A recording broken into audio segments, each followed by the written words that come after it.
নিচে দেখেন, নিচে নিচে গুপ্ত গুপ্ত বটবাহিনী। বটবাহিনীরে বটবাহিনী কইতো না, কি কব, গুপ্তরে গুপ্ত কইতো না। স্বৈরাচারের নুঙ্গির তলে দেখেন দেখেন, এই যে স্বৈরাচারের নুঙ্গির তলে কীভাবে ফাঁক করে রয়েছে।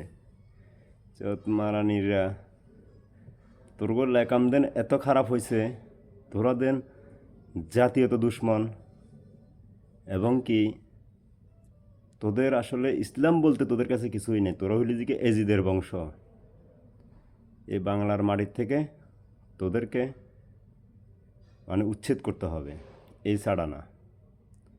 আসলে এই কি বলবো,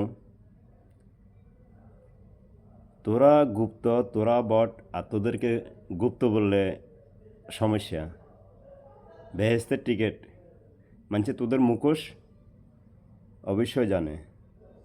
এখন দুনিয়া তোদের মুখোশ উল্টাইতেছে, ওইটাই দেখ। ঠিক আছে, এই যে এখানে দেখিলাম না, ওই দিক সেদিক না, এখানে নিচে নিচে নিচে গুপ্ত গুপ্ত কি গুপ্ত কি গুপ্ত বট বাহিনী। ঠিক আছে, স্বৈরাচারের নুঙ্গির তলে ছিল গুপ্ত।